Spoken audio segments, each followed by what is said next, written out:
हानामुगी kindergarten में छोटे छोटे बच्चे मस्ती से खेल रहे होते हैं कि तभी अचानक कोई एक बच्ची को धक्का देकर झूले से नीचे गिरा देता है। सभी को समझ नहीं आता कि ये हो क्या रहा है, क्योंकि ये 5th इंसिडेंट था। तभी चियो को पता चलता है कि काया फिर से किसी से लड़ रही है। मीनवाइल काया एक बच्चे को झूले पर बैठने नहीं दे रही थी, जबकि वो लाइन में पहले था। काया उसे झूले पर बैठने नहीं देना चाहती थी, बट चिये के कहने पर वो हार मान जाती है। बाकी टीचर सोचते हैं कि काया के इस बिहेवियर प्रॉब्लम की वजह से एक टीचर ने पहले ही जॉब छोड़ दी है, और मैं होप करती हूँ कि चिये उसे हैंडल कर लेगी। तभी काया कहीं भाग जाती है, उसके पीछे पीछे चिये भी भागती है। वही खाली झूले को देखकर वो लड़का उस पर झूलने लगता है, जहाँ उसे कोई क्रीचर जोर जोर से धक्का देने लगता है। वो धक्के इतने जोरदार थे कि वो बच्चा ऊपर से गिरने ही वाला था, लेकिन सही टाइम पर आकर काया उसे रोक लेती है। उस बच्चे को लगता है कि काया ही उसे धक्का दे रही थी, लेकिन उसकी गलतफहमी दूर करने के लिए काया उस झूले पर बैठ जाती है। काया उससे कहती है कि ये झूले ठीक नहीं है। तभी वो क्रिएचर काया को जोर से धक्का देकर अपने वर्ल्ड से बाहर आने लगता है, और कोई काया को पीछे से धक्का दे देता है। लेकिन आज शिकारी खुद शिकार बनने वाला था। काया नीचे गिरते हुए उस क्रिएचर को एक जोरदार पंच मारती है, क्योंकि काया कोई नॉर्मल बच्ची नहीं बल्कि सबसे स्ट्रॉन्गेस्ट साइकिक है। फिर काया उस बच्चे से कहती है कि तुम मेरे साथ झूले पर बैठोगे। इस पर वो बच्चा उसे डरावना कहकर वहाँ से भाग जाता है। काया सैड होकर कहती है कि मैं डरावनी नहीं हूँ। वही ये पूरा इंसिडेंट चिये ने भी देख लिया था। मीनवाइल एक बच्ची लाइब्रेरी में पीकाबू खेल रही होती है, जहाँ उस बुक में से कुछ स्पिरिट लाइक क्रिएचर बाहर निकलता है। कुछ देर बाद उस बच्ची की मदर कॉल करके बताती है कि उसकी बेटी की तबीयत खराब हो गई है। इसके बारे में टीचर अकीरा जब चिये को बताने जाती है, तब वो देखती है कि काया बच्चों को वो बुक्स पढ़ने नहीं दे रही। चिये पूछती है कि काया क्या तुम्हें इतने बैडली वो बुक पढ़नी है, पर तब तक काया गायब हो गई थी। इस पर अकीरा उसे एडवाइस देती है कि ऐसी चीजों पर ध्यान मत दो, कभी कभार बच्चे अपने मूड के अकॉर्डिंग ऐसी हरकतें करते रहते हैं। पर चिये सोचती है कि क्या यही बात है। उस झूले वाले इंसिडेंट के बाद सब शांत हो गया है। काया के उस मॉन्स्टर को हराने के बाद कोई भी बच्चा उस झूले से नहीं गिरा।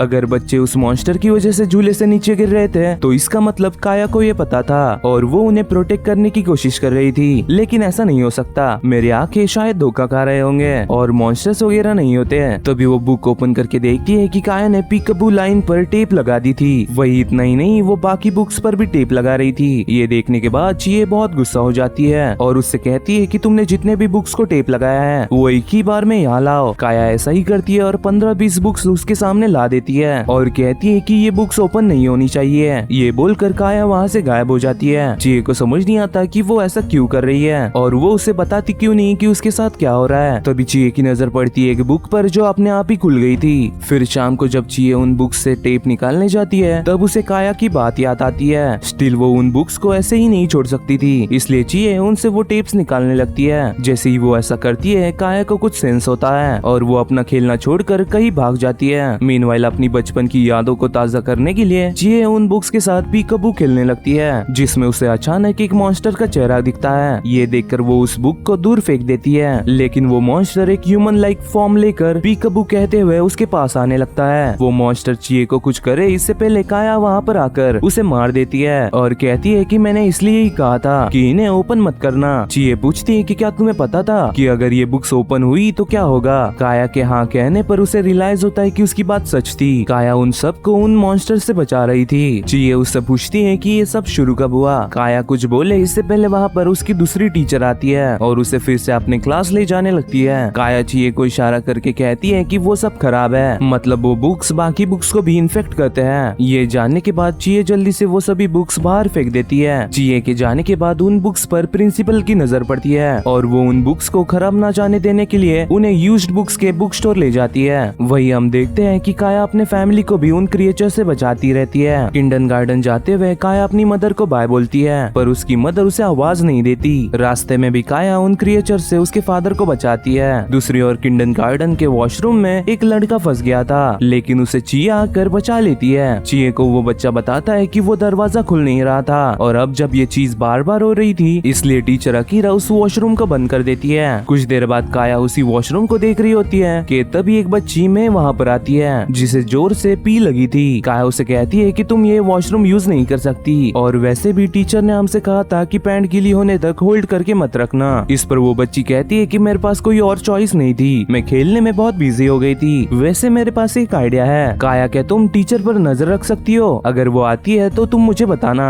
काया उसे कहती है कि तुम अंदर बंद हो जाओगी, इसलिए मैं ऐसा नहीं करूंगी। वो बच्ची कहती है कि अगर ऐसा होता है तो तुम मुझे आकर बचाना। फिर फ्रेश होने के बाद वो बच्ची दरवाजा खोलने की कोशिश करती है, लेकिन दरवाजा नहीं खुलता। वो काया को आवाज देने जाती है, पर उसे लगता है कि अगर काया ने टीचर को बता दिया तो वो बहुत बड़ी प्रॉब्लम में आ जाएगी, इसलिए वो काया को आवाज नहीं देती और खुद से ही दरवाजा खोलने की कोशिश करती है। लेकिन वो मॉन्स्टर दरवाजे को बंद कर देता है और कहने लगता है कि बिचारी बिचारी, तुम्हें कोई बचाने नहीं आएगा। ऐसी बातें सुनकर वो बच्ची बहुत डर जाती है। हालांकि अपनी काया वहाँ पर आकर उस बच्ची को बाहर जाने कहती है और उस इविल क्रिएचर को जोर से पकड़कर उसे फ्लश कर देती है। वही सभी को लग रहा था कि वो वॉशरूम का हाल काया ने ही किया है। इसके लिए काया को बहुत डांट भी पड़ती है, लेकिन काया की मदद करने की जगह में वहाँ से भाग जाती है। अकीरा उससे पूछती है कि तुमने ये सब क्यों किया। इस पर काया को फ्लैशबैक दिखते हैं जहाँ उसने लोगों को बताया कि उसे गोश्त दिखते हैं, लेकिन किसी ने उस पर भरोसा नहीं किया, बल्कि लोग उससे ही डरने लगे, इसलिए वो ये बात किसी को नहीं बताती। वही अकीरा की डांट से काया सैड हो जाती है कि तभी वहाँ पर चिया आकर कहती है कि ये काया की गलती नहीं है, ये सब मैस मैंने किया है। एक्चुअली मैं इसे फिक्स करने की कोशिश कर रही थी, बट दरवाजा ठीक होने की जगह टूट गया और मैंने गलती से सारे टूल्स फ्लश कर दिए। अकीरा के जाने के बाद काया पूछती है कि तुमने झूठ क्यों बोला। चिए कहती है कि अगर हमने कहा कि ये घोष ने किया है तो भी हम पर कोई भरोसा नहीं करता।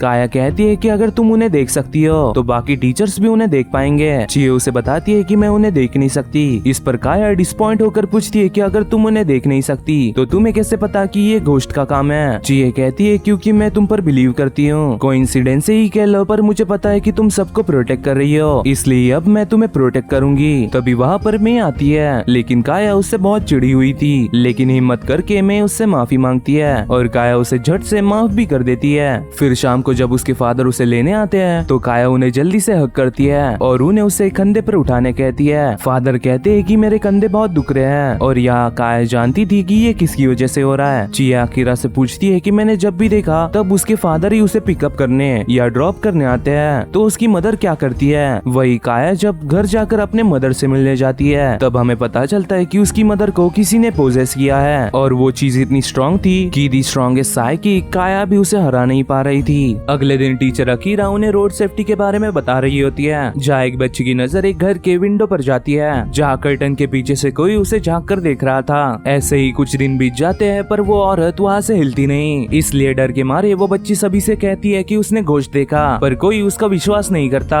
पर इससे सैड होने की जगह वो अपने बात पर कायम रहती है और कहती है कि वो तुम्हें नहीं दिखा इसका मतलब ये नहीं है कि वो झूठ है। ये बात काया दूर से सुन लेती है और उससे कहती है कि सकू चांद तुम औसम हो। सकू कहती है कि ये कितना औसम है ना कि मैं घोस्ट देख सकती हूँ। इस पर काया भी कहती है कि मैं भी देख सकती हूँ। सकू कहती है कि क्या सच में, तुमने मुझे ये पहले क्यों नहीं बताया। काया उससे कहती है कि इसे सीक्रेट रखो वरना लोग तुम्हें झूठा समझेंगे, बट तुम्हें जब उस लड़के ने झूठा बुलाया तो तुम्हें बिल्कुल भी फर्क नहीं पड़ा, तुम सच में औसम हो। सकू कहती है कि वो बस जेलस हैं क्योंकि वो उन्हें नहीं देख सकते, इसलिए काया इसकी चिंता तुम ज्यादा मत करो। एक मिनट, मेरे पास आइडिया है, अगर हम दोनों एक साथ उसे ढूंढेंगे तो शायद उन्हें भरोसा हो जाए कि घोस्ट होते हैं। फिर किसी दिन उन्हें फिर से रोड सेफ्टी सिखाने ले जाया जाता है। सकू काया को बताती है कि जब हम राइट मुड़ते हैं तब ऊपर वाली विंडो के कर्टन्स के पीछे से हमें कोई छुप कर देख रहा होता है। मैं श्योर हूँ कि तुम्हें भी वो दिखेगा। वही उन दोनों को कोई दूर से देख रहा था। फिर जब सकू काया को वो घोस्ट दिखाती है तो काया शॉक हो जाती है। तभी सकू के सामने एक स्पिरिट आती है जो कह रही थी कि मेरी तरफ मत देखो, दूसरी ओर देखो, दूसरी ओर देखो, पर यहाँ पर वो स्पिरिट सकू को नहीं दिख रही थी। काया उस स्पिरिट को मारकर सकू से पूछती है कि क्या तुम ठीक हो, पर उसकी बात सकू को समझ नहीं आती। तभी वहाँ पर चिया आती है। काया उससे कहती है कि मैंने घोस्ट को मारा, पर वो अभी भी वहाँ पर है। सकू से वो घोस्ट दिखाती है जिसे देखकर चिया बहुत डर जाती है क्योंकि वो कोई घोस्ट नहीं बल्कि एक डेड बॉडी थी। इस इंसिडेंट से चिया बहुत ट्रॉमेटाइज हो जाती है, लेकिन रेस्ट लेने की जगह वो बच्चों का ख्याल रखना चाहती थी। वही सकू और काया उस डेड बॉडी को घोस्ट मान रहे थे, इसलिए वो उन्हें उस डेड बॉडी के बारे में नहीं बताती। अगले दिन काया जब किंडरगार्टन के लिए निकलती है तब भी उसकी मदर उसे बाय बोलने नहीं आती। मीनवाइल टीचर्स को किसी सस्पिशियस पर्सन की रिपोर्ट मिलती है जो कि किंडरगार्टन के आसपास ही घूम रहा था। बाकी टीचर्स चिया को बताते हैं कि हम ऐसे एरा में हैं जहाँ सिर्फ हाय बोलने पर लोग तुम्हें रिपोर्ट कर सकते हैं और आजकल कई सारे बच्चे मिसिंग हो रहे हैं, इसलिए लोग केयरफुल रहना चाहते हैं। टीचर चिरो कहती है कि मैंने कई मॉम्स को ऐसे कहते हुए सुना है कि इसे स्पिरिटेड अवे कहते हैं। रूमर है कि एक बच्ची पूरे दिन गायब हो गई, फिर अचानक वो वापस आ गई और कहने लगी कि वो पूरे टाइम अपने मॉम के साथ थी और ऐसा भी कहा जाता है कि वो किडनैपर बच्चों को ट्रिक करके उन्हें किडनैप करता है। इस पर प्रिंसिपल कहती है कि ये बातें याद करके तुम बच्चों की शेयर करो, स्पेशली मिडिल ईयर क्लास की। वैसे आज तुम पार्क जाने वाले हो ना?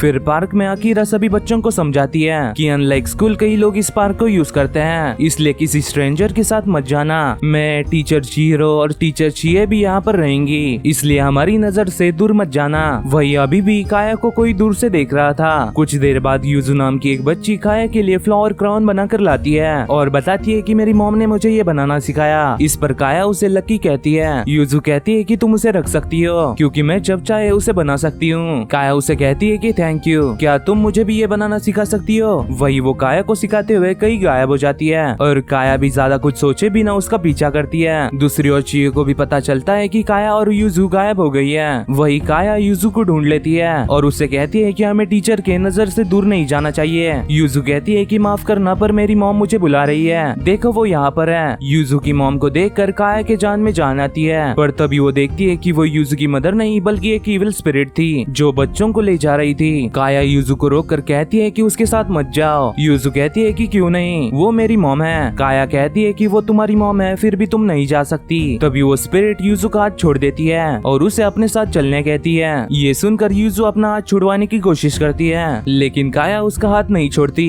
यहाँ उस स्पिरिट के उकसाने पर यूजू और भी उसके साथ जाने के लिए डेस्परेट हो जाती है। तभी एक बंदा उन पर अटैक कर देता है, पर सही टाइम पर आकर चीयो उसे देख लेती है और उस सस्पिशियस बंदे को देखकर उसे जोर से धोबी पछाड़ मारती है। ये देखकर काया तो बहुत इम्प्रेस हो गई थी, लेकिन ये इम्प्रेस होने का टाइम नहीं था, इसलिए चीयो उन्हें उठाकर भागने लगती है और वो सस्पिशियस पर्सन सैड होकर वहाँ से निकल जाता है। पर यहाँ उसे काया का नाम पता चल गया था। वही अचानक गायब होने के लिए अकीरा चीयो को डांट लगाती है। चीयो कहती है कि जल्दी से वापस स्कूल चलो, हमने उस सस्पिशियस बंदे को देखा है। फिर काया अकीरा को बताती है कि हम यूजू के मॉम को फॉलो कर रहे थे, तब हमने उस बंदे को देखा। फिर चीयो सेंसे ने उसे उठाकर फेंक दिया। अकीरा कहती है कि ये बात ज्यादा चिंता की नहीं लग रही, और क्या तुमने यूजू के मॉम को तो नहीं फेंका ना? चीयो कहती है कि बिल्कुल नहीं, और वैसे भी मैंने वहाँ यूजू के मदर को नहीं देखा। तभी प्रिंसिपल वहाँ आकर कहती है कि कोई बात नहीं, बट ये चीज हमेशा याद रखना कि अपने टीचर के नजर के सामने ही रहना। आगे जब यूजू के मॉम को बुलाया जाता है तो वो बताती है कि वो पार्क में नहीं आई थी। इससे ही चीयो टेंशन में आकर सोचती है कि फिर वो बंदा कौन था। काया ने कहा कि उसने उन्हें कुछ नहीं किया, पर चीयो को वो बंदा बहुत सस्पिशियस लग रहा था। स्टिल वो लोग उसे रिपोर्ट नहीं करते।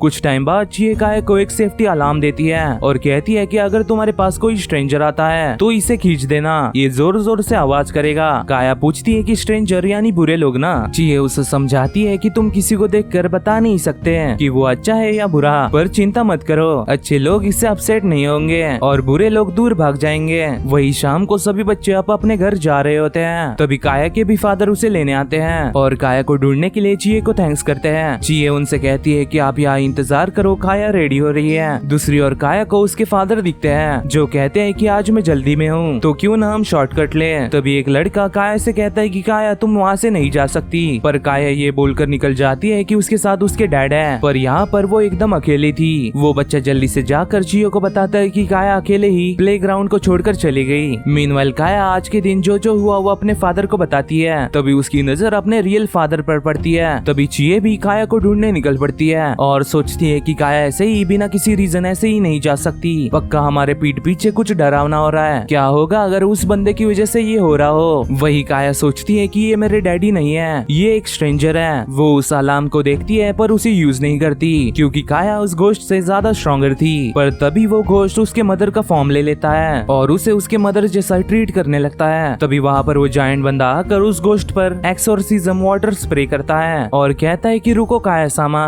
वो एक चाइल्ड अबडक्टिंग स्पिरिट है जिसे स्पिरिटेड अवे कहते हैं। वो बच्चों को ट्रीट करने के लिए उनके फैमिली मेंबर्स का डिस्गाइज लेती है, बट फर्क नहीं पड़ता कि वो कितने अच्छे से एक ह्यूमन का फॉर्म मिमिक करती हो, उस स्किन के अंदर एक मॉन्स्टर छुपा है और वो सर्टेनली तुम्हारी मदर नहीं है। ये सुनकर काया उसे एक झटके में मार देती है। इससे वो जायंट बंदा बहुत इम्प्रेस हो जाता है और कहता है कि द स्ट्रॉन्गेस्ट साइकिक से मैंने यही उम्मीद की थी और ये हमारा थर्ड टाइम है जब हम मिले हो। मैं हूँ अंकल मॉब जिसे उस दिन तुमने बचाया था। वही उसे देखकर काया वो अलार्म बजा देती है जिसे चीयो को पता चलता है कि काया कहाँ पर है। वही वो उस बंदे को देखकर फुल एक्शन मोड में आ जाती है, पर काया उसे रोककर कहती है कि वो भाग नहीं रहा, मतलब वो बुरा नहीं है। मॉब कहता है कि अच्छा तो तुम्हें मैं याद नहीं हूँ, पर ये चीज सरप्राइजिंग नहीं है सिंस तुम उस टाइम बहुत छोटी थी, बट वो एक्सोर्सिज्म मैं कभी नहीं भूल सकता। चीयो पूछती है कि तुम कौन हो और काया को कैसे जानते हो? मॉब कहता है कि ये लंबी स्टोरी है, मैं तुम्हें बाद में बताऊंगा। तभी वहाँ काया के फादर आते हैं और काया उनके साथ घर चली जाती है। वही मॉब चिए को एक बिजनेस कार्ड देता है जिसमें लिखा था कि वो एक ऑकल्ट जर्नलिस्ट है। मॉब कहता है कि मुझे तुम्हारे साथ काया सामा के बारे में कुछ डिस्कस करना है एंड प्लीज मुझे उस बिजनेस कार्ड के नंबर पर कॉल करना। आज के लिए मैं निकलता हूँ। यहाँ पर वो बंदा चिए को और भी सस्पिशियस लगने लगता है। उस रात चिए मॉब के बारे में जानने के लिए उसके बिजनेस कार्ड से डिटेल निकालती है जिससे उसे पता चलता है कि मॉब एक राइटर और ऑथर भी है। चिए सोचती है कि इसे काया के बारे में कैसे पता चला होगा।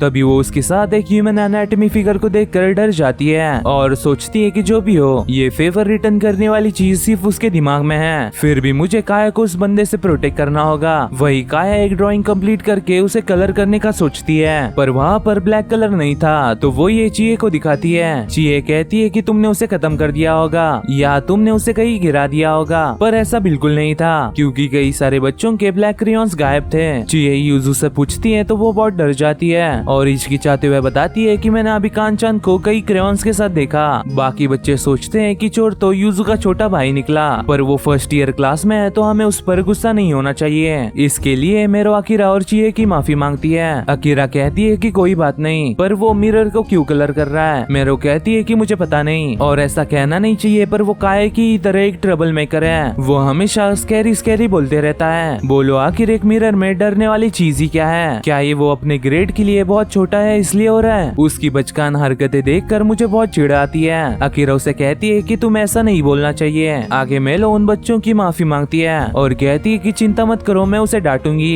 इसलिए अब तुम उसे माफ कर दो। वही चिए कहती है कि बच्चों को उसकी बात समझ नहीं आती हो फिर भी उसे ऐसा नहीं बोलना चाहिए। अकीरा कहती है कि तुमने सही कहा मैं उससे बाद में इसके बारे में बात करूंगी। कुछ टाइम बाद मेरो चिए को बताती है कि वो आज थोड़ी देर और रुकने वाली है। आफ्टर ऑल कांचान खुद से तो वो मिरर साफ नहीं करने वाला इसलिए मुझे ही उसको साफ करना पड़ेगा पर आई गेस हम दोनों को ही इन ट्रबल मेकर्स को हैंडल करने में अपना बेस्ट देना होगा। तो चलो फिर मैं चलती हूँ। चिए याद करती है कि मेरो ने उसे बताया था कि कांचन भी काया की ही तरह है। ये याद करके चिए मेरो को रोकती है और पूछती है कि तुम अकेली ठीक रहोगी ना? क्या मैं तुम्हारी मदद करूँ? मेरो कहती है कि चिंता मत करो मैं कुछ ही मिनटों में उसे साफ कर दूंगी और वैसे भी तुम ड्यूटी पर हो ना। पर जब मेरो उस मिरर को साफ करने जाती है तब उसे अपने फेस की जगह एक स्पिरिट का फेस दिखता है। इससे वो बहुत डर जाती है पर वो कुछ सोचे इससे पहले वो स्पिरिट बाहर आकर उसका गला दबाने लगती है। तभी उसकी चीखें सुनकर काया अपना काम छोड़कर उसकी तरफ भागती है। चिए जब वहाँ पर जाती है तो वो देखती है कि वो स्पिरिट मेरो को मिरर में खींच रही थी और मेरो मदद की भीख मांग रही थी। इस पर अपनी काया उस स्पिरिट को वापस मिरर में भेज देती है पर यहाँ काया को कुछ गड़बड़ लग रही थी। मेरो कहती है कि मैं ठीक हूँ पर मुझे हुआ क्या था, मैंने जब अपना रिफ्लेक्शन देखा तो मुझे लगा कि मैंने किसी और को देखा फिर मैं नीचे गिर गई। माफ करना मैंने तुम्हें डरा दिया। फिर अगले दिन जब कांचन और यूजू किंडन गार्डन में आते हैं तो मेरो उनसे कल के लिए माफी मांगती है और कहती है कि मैंने कुछ ज्यादा ही ओवर रिएक्ट कर दिया और यूजू तुम हमेशा से ऑनेस्ट थी पर मैंने तुम्हें कभी थैंक यू नहीं कहा इसलिए थैंक यू। ये सुनकर दोनों भी बच्चे बहुत खुश हो जाते हैं और उसे पसंद करने लगते हैं। चिए अकीरा से कहती है कि तुम्हारी डांट शायद काम कर गई, उसका एटीट्यूड पूरी तरह से बदल गया है। वैसे तुमने उससे क्या कहा? अकीरा कहती है कि मैं उससे आज बात करने वाली थी और देखने से ऐसा लग रहा है कि उसकी पूरी वाइब भी बदल गई है जैसे कि वो कोई और ही हो। फिर सभी बच्चे स्विमिंग पूल में स्विमिंग करने जाते हैं जहाँ सभी लड़कियां अब अपने स्विमिंग सूट शो ऑफ कर रही थी। वही अपनी काया को टैन नहीं होना था इसलिए उसने फुल बॉडी सूट पहना था। इस पर कैन उसे चिढ़ाने लगता है पर उसे सकू और यूजू वहाँ से भगा देते हैं। सकू काया से कहती है कि अगर उसने तुम्हें फिर से चिढ़ाया तो तुम उसे सबक सिखाओ। तभी अकीरा उन्हें वार्म अप के लिए बुलाती है। जहाँ जाते हुए काया की नजर एक घोस्ट पर पड़ती है जो पुल के ऊपर फ्लोट कर रही थी। फिर कुछ मिनटों के बाद सभी बच्चे पुल में खेलने लगते हैं पर काया को तैरने नहीं आता था इसलिए वो ऐसे ही बैठी थी। चिए उसे कहती है कि अगर तुम्हें ये पसंद नहीं है तो तुम्हें पुल में आने की कोई जरूरत नहीं है। तभी फिर से कैन वहाँ आकर कहता है कि तुम कर क्या रही हो काया, क्या तुम्हें तैरना नहीं आता? ये कितनी बुरी बात है। इस पर सकू और यूजू उसे मोटिवेट करने लगते हैं और उसे तैरने में मदद करने के लिए किक बोर्ड देते हैं। उसी दौरान कैन खेलते हुए उसी घोस्ट से टकरा जाता है जो कि उसे सीधे नीचे पानी में खींच लेता है। सभी को लगता है कि कैन ये जानबूझकर कर रहा है और ये भी उसका ही कुछ मजाक है पर यहाँ काया टेंशन में आ जाती है क्योंकि उसे पता था कि वो घोस्ट कैन को नीचे पानी में खींच रहा है। कैन सकू को आवाज देने की कोशिश करता है लेकिन उसकी बॉडी हिलती नहीं। वो अनकॉन्शियस होने ही वाला था तभी आसमान से नीचे काया आती है और उस घोस्ट को मारकर कैन को बचा लेती है। ये देखकर सकू कहती है कि बहुत अच्छे हैं, तुमने उसे सही सबक सिखाया। कैन काया से कहती कहता है कि तुम मुझे बचाने आई ना, जबकि तुम्हें तैरना भी नहीं आता। मैं दिल से तुम्हारे साथ बुरा बर्ताव करने के लिए तुम्हारी माफी मांगता हूँ। इस पर अपनी काया उसे माफ भी कर देती है। हालांकि उन्हें बाद में आकिरा की डांट भी सुननी पड़ती है। फिर शाम को काया के जाने के बाद वहाँ पर मॉब फिर से आता है। चिए उससे कहती है कि क्या तुम अब मुझे भी स्टॉक करने लगे हो। मॉब कहता है कि क्या तुम्हें मैं ऐसा लगता हूँ। चिए कहती है कि टोटली। इस पर मॉब कहता है कि याद है मैंने तुम्हें कॉल करने कहा था ना, अगर तुम मेरे साथ मीटिंग नहीं करोगी तो मैं यहाँ पर बार बार आऊंगा। चिए कहती है कि इसे ही तो स्टॉकिंग कहते हैं। वैसे कौन सी मीटिंग। मॉब कहता है कि काया के बारे में। अभी तक मैंने काया सामा के बारे में इतनी इन्फॉर्मेशन गैदर की है जिसमें उसका नाम, एज, होम एड्रेस और फोन नंबर था। इवन उसमें छोटी से छोटी चीज भी थी, जैसे कि उसके फादर उसे शुरू से छोड़ने और लेने आते हैं और हेल्थ इश्यूज की वजह से उसकी मदर बेड रेस्ट ले रही है। चिए कहती है कि ये चीज इलीगल है, तुम यही रुको, मैं पुलिस को बुलाती हूँ। मॉब कहता है कि ऐसा मत करो, अगर मुझे कुछ शेडी करना ही होता तो मैं ये तुम्हें क्यों बताता। पहले मेरी बात सुनो, फिर चाहे तो तुम मुझे रिपोर्ट कर देना। काया सामा का मुझ पर बहुत बड़ा फेवर है, जिसे रिपे करने के लिए मुझे अनलॉफुल चीज करनी भी पड़ी तो मैं करूंगा। ये 4 साल पहले की बात है, तब मेरे पास मेरी वाइफ और मेरी बच्ची क्योको थी, पर क्योको का अपने फ्रेंड से मिलने के चक्कर में एक्सीडेंट हो गया। सभी लोगों ने हमें सहानुभूति देनी चाहिए, पर मैं उस टाइम इतना भी सैड नहीं था जितना उन्हें लग रहा था, क्योंकि मैं क्योको को देख पा रहा था। तभी क्योको उसकी माफी मांगती है। मॉब कहता है कि जो हुआ वो हुआ, एटलीस्ट सबसे हमारे साथ रहना। इससे क्योको खुश होकर प्रॉमिस करती है कि वो हमेशा उनके साथ ही रहेगी। उसकी वाइफ कहती है कि हनी आई नो ये पेनफुल है, पर तुम्हें उसे भूलना ही होगा। पर यहाँ मॉब को लग रहा था कि क्योको अभी भी जिंदा है। वो अपने वाइफ से कहता है कि चिंता मत करो, मैं पागल नहीं हुआ हूँ। वही उसकी वाइफ और बाकी लोग क्योको को नहीं देख पा रहे थे, इसलिए कई लोग उसे क्रीपी समझते हैं तो कुछ उसके लिए बुरा फील करते हैं। पर मॉब अपने बेटी को फिर से देखकर बहुत खुश था, उसे लोगों की बातों से फर्क नहीं पड़ रहा था। तभी क्योको कहती है कि मैं थक गई हूँ, और उसकी ये थकान ह्यूमन जैसे सोने से नहीं ठीक हो रही थी। जैसे जैसे दिन बदलते गए वैसे वैसे वो बदलती गई, और एक दिन पूरी तरह से ट्रांसफॉर्म होकर एक स्पेक्टर में बदल गई। स्पेक्टर्स ऐसी कॉन्शियस एंटिटीज होती है जो अपना रास्ता भटक कर इसी दुनिया में रह जाती है और स्पेक्टर्स में बदल जाती है। जो अपनी बॉडी को खो देते हैं उन्हें जल्दी से नथिंगनेस में जाना चाहिए। ऐसा ही मैंने अपने बुक में लिखा था, तो मैंने ऐसा क्यों सोच लिया कि मेरी बेटी एक्सेप्शन है। वही क्योको कहने लगती है कि डैडी क्यों ना मम्मी को भी वहाँ ले जाए। ये सुनकर मॉब को रियलाइज होता है और वो कहता है कि तुम्हें ब्लेम करना है तो मुझे करो, ये मेरी गलती है, तुम्हें चाहिए तो तुम मुझे ले जाओ पर तुम्हारे मम्मी को नहीं। तभी छोटी सी काया वहाँ पर आकर क्योको की स्पिरिट को मार देती है। ये देखकर मॉब फाइनली एक्सेप्ट करता है कि क्योको अब इस दुनिया में नहीं रही। ये चीज एक्सेप्ट करने के बाद उसकी वाइफ उसके पास वापस आ जाती है और उसकी फैमिली भी फिर से ठीक हो जाती है। चिए कहती है कि मैं समझ सकती हूँ कि तुम उसके पीछे क्यों पड़े हो, पर इसका मतलब ये नहीं है कि तुम्हें उसे स्टॉक करना चाहिए। मॉब कहता है कि तुम सही कह रही हो, पर कई सालों के लिए मुझे पता नहीं था कि वो कर क्या रही है, लेकिन अब चीजें बदल गई है। कुछ महीनों पहले ओकल्ट रिलेटेड काम करते हुए मुझे एक रियली क्रीपी घर के बारे में इंफॉर्मेशन मिली, और आफ्टर सम इन्वेस्टिगेशन मुझे पता चला कि वो घर काया सामा का है एंड उस घर के अंदर कुछ तो गड़बड़ है। मॉब की बातें सुनने के बाद शाम को चिए किंडन गार्डन में वापस जाती है जहाँ काया के फादर उसे लेने आए थे। चिए उनसे कहती है कि मैं काया को लाती हूँ और कल होम विजिट के लिए आने देने के लिए एडवांस में थैंक यू। वही घर जाते हुए काया और उसके फादर एक अनाउंसमेंट सुनते हैं जिसमें बताया जा रहा था कि एक 8 साल की बच्ची खो गई है। उसकी हाइट 3 फुट है और उसके काले बंदे बाल है। उसने फ्लोरल पैटर्न की शर्ट और व्हाइट स्कर्ट के साथ ब्लैक शूज पहने हैं। अगर तुम्हें वो दिखे तो पास ही के पुलिस स्टेशन कांटेक्ट करो। काया के फादर काया को बताते हैं कि आज सुबह भी एक ओल्ड मैन के खोने की अनाउंसमेंट हो रही थी और अब ये काया हमें भी केयरफुल रहना होगा। तभी उन दोनों को वो लड़की दिखती है जिसके बारे में अनाउंसमेंट हो रही थी। वो काया के फादर को देखते ही उन्हें गले लगा लेती है और कहती है कि प्लीज मेरी मदद करो, मैं घर नहीं जा पा रही। काया के फादर कहते हैं कि चिंता मत करो, हम पास ही के पुलिस स्टेशन जाएंगे, फिर तुम मिनटों में अपने घर पहुंच जाओगी। तभी वो किसी को देखकर वहाँ से भाग जाती है। काया के फादर को समझ नहीं आता कि अचानक उसे हुआ क्या, बट यहाँ काया जानती थी कि यहाँ पर हो क्या रहा है। वही एक गोश्त उस बच्ची के पीछे लगा था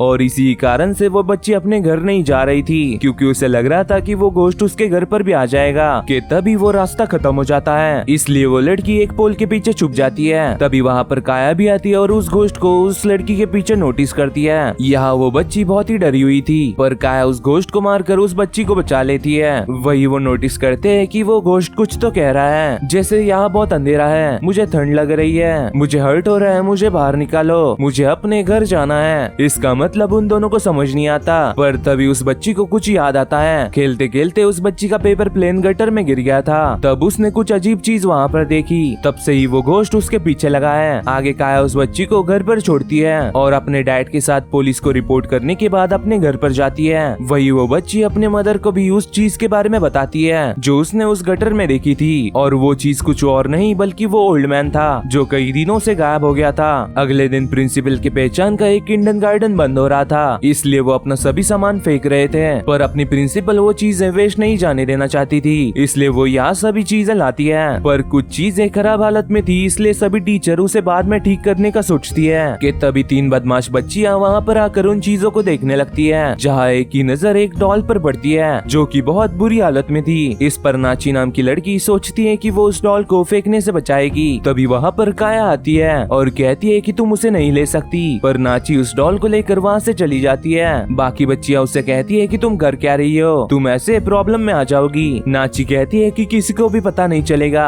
वैसे भी ये रूम कोई यूज नहीं करता। तभी वो बच्चियां देखती है कि नाची की ड्रेस भी उस डॉल की तरफ फट गई है। आगे नाची उस डॉल की तरह अपने बाल भी काट लेती है। वो बच्चियां सोचने लगती है कि नाची भी उस डॉल की तरह दिखने लगी है, पर ये शायद कोइंसिडेंस हो सकता है। तभी कुछ बच्चे चिल्लाने लगते हैं कि नाची के साथ कुछ तो हो रहा है। यहाँ पर नाची ने अपना ही दांत तोड़ लिया था और उस डॉल की तरह अपना मुंह खून से रंग लिया था। ये देखकर वो बच्चियां जल्दी से वो डॉल फेंकने जाती है, पर वो डॉल वहाँ पर नहीं थी क्योंकि वो नाची के पास थी और अब नाची भी उसी डॉल की तरह दिखने लगी थी। वो डॉल नाची को और भी प्रॉब्लम में डाले इससे पहले वहाँ पर काया आती है और उस डॉल को तोड़कर नाची को उस डॉल के पोजीशन से फ्री करती है। यहाँ नाची को समझ नहीं आ रहा था कि उसके साथ हुआ क्या था और वो यहाँ कर क्या रही है। नाची को फिर से ठीक देखने के बाद उसके फ्रेंड्स बहुत ही खुश हो जाते हैं। वही काया उस डॉल को कचरे में फेंक कर कहती है कि मुझे बच्चे पसंद नहीं है। फिर शाम को चिए काया के घर जा रही होती है, पर यहाँ वो मॉब की बातों की वजह से बहुत नर्वस थी, पर ये उसकी पहली होम विजिट थी, इसलिए वो खुद को मोटिवेट करके काया के घर जाती है जहाँ काया खेल रही थी। चिए काया से कहती है कि मैं तुम्हारी मम्मी और डैडी से बात करने आई हूँ, मैं थोड़ी नर्वस हूँ पर मैं होप करती हूँ कि मैं तुम्हारी मम्मी से बहुत बातें करूंगी। मॉम के बारे में सुनते ही काया रुक जाती है और कहती है कि तुम मेरी मम्मी से बात नहीं करोगी, मेरी मम्मी बाकियों की तरह नहीं है। तभी काया के घर का दरवाजा खुलता है, जिसके खुलते ही पंछी भी वहाँ से उड़ जाते हैं क्योंकि कुछ घोस्ट लाइक फिगर काया के घर से निकल रहा था, पर चिए को वो नहीं दिख रहा था बल्कि उसे काया की मदर ही दिख रही थी। यहाँ काया के अलावा किसी और को वो घोस्ट लाइक फिगर नहीं दिख रहा था। चिए काया की मदर से काया के बारे में हंसते खेलते हुए बातें करती है, पर यहाँ काया बहुत ही डरी हुई थी। फिर अपनी मीटिंग कंप्लीट करने के बाद चिए अपने घर जा रही होती है, तब उसे मॉब मिलता है जो उससे पूछता है कि होम विजिट कैसी गई, क्या तुमने कुछ अजीब देखा। चिए कहती है कि नहीं, वो घर एकदम नॉर्मल है, शायद तुम्हें गलत खबर मिली होगी। मॉब कहता है कि ऐसा नहीं हो सकता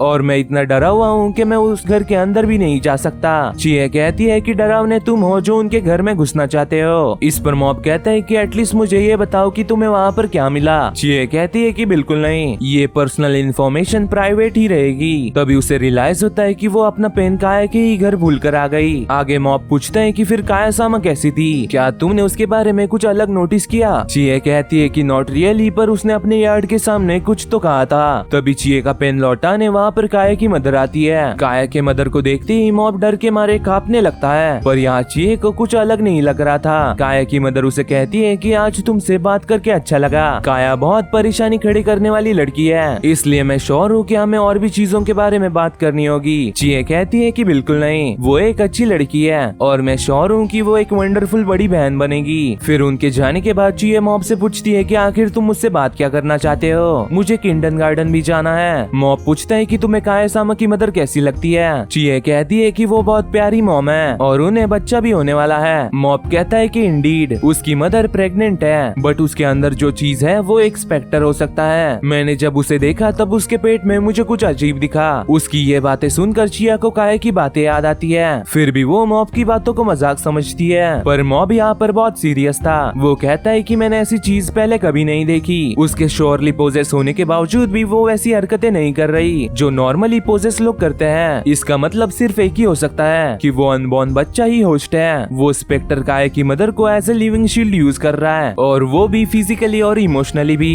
इसलिए काया सामा उसका कुछ नहीं बिगाड़ पा रही। इस पर ये सोचती है कि क्या इसका मतलब हमें बच्चा पैदा होने तक जैसा चल रहा है वैसा ही चलने देना चाहिए, और वो जिस बच्चे को जन्म देने वाली है क्या वो एक इंसान ही होगा, और इसी कारण की वजह से काया को छोटे बच्चे पसंद नहीं थे। फिर नेक्स्ट डे काया के डैड उसे किंडरगार्टन के लिए रेडी कर रहे होते हैं, पर काया बस अपने मॉम के बारे में ही सोच रही थी। दूसरी ओर चिए को मॉम का फोन आता है जो कहता है कि मुझे कल इन्वेस्टिगेशन करते हुए मुझे एक बात पता चली, इसलिए मैं ये तुम्हें बताना चाहता हूँ। चिए कहती है कि रुको, मेरे पास इन चीजों के लिए टाइम नहीं है, और तुम्हारे जैसे वेल इन्फॉर्म्ड बंदे को पता ही होगा कि आज हम ट्रेन फील्ड ट्रिप के लिए जा रहे हैं। ये बोलकर वो मॉम का फोन काट देती है और बच्चों के हजारों क्वेश्चन से परेशान हो जाती है। फिर जब वो ट्रेन में बैठते हैं तब एक बंदा बच्चों से कहता है कि हम बड़ों ने एक्चुअली में टिकट्स के पैसे दिए हैं और तुम बच्चे फ्री में घूम रहे हो ना, तो चलो हमें बैठने दो। उसकी ये बातें सुनकर चिहिरो चिढ़ जाती है, पर अकीरा कहती है कि उसे प्रोवोक मत करो, वैसे आप यहाँ पर बैठ जाइए। आगे फिर जब ट्रेन रुकती है तब सभी बच्चे उतर जाते हैं, सिर्फ काया के अलावा, जो कि सिर्फ एक ही जगह पर घूम रही थी। उसे लेने के लिए चिए भी ट्रेन के अंदर जाती है, पर वो दोनों उतर पाए इससे पहले ट्रेन शुरू हो जाती है। अकीरा चिए से कहती है कि चिंता की कोई बात नहीं, एटलीस्ट तुम उसके साथ हो। प्रिंसिपल ने कहा कि ऐसी गलतियां हर 10 साल में होती रहती है और यहाँ इनफ स्टाफ है, इसलिए चिंता मत करो। तभी बैड सिग्नल की वजह से कॉल कट हो जाता है। चिए काया से कहती है कि हम नेक्स्ट स्टॉप पर उतर जाएंगे, तो चलो यहाँ आकर बैठ जाओ। काया कहती है कि मैं नहीं बैठ सकती। चिए को लगता है कि काया उस बंदे की वजह से नहीं बैठ रही, इसलिए वो कहती है कि इट्स ओके काया, हम लोगों ने भी पैसे दिए हैं और ऐसा रूल नहीं है कि बच्चों को खड़ा रहना होगा। उसके अलावा ये पूरी ट्रेन खाली है। तभी टनल में जाते ही पूरी ट्रेन स्पिरिट से भर जाती है। काया चिए को बताती है कि ये सब पिछले वाले स्टॉप पर चढ़ गए, इसकी ही वजह से मैं बाहर नहीं आ पा रही थी, पर वो कुछ बुरा नहीं कर रहे, इसलिए हमें भागने की कोई जरूरत नहीं। हालांकि वो बंदा बहुत ही अनोइंग है। वही काया की बात सच करते हुए वो हरामी बंदा चिए को धक्का देकर खुद बाहर निकल जाता है और ट्रेन फिर से चलने लगती है। वो बंदा सोचता है कि वो क्या था, कोई नहीं बता सकता कि अगर मैं उस ट्रेन में और रुकता तो मेरे साथ क्या होता।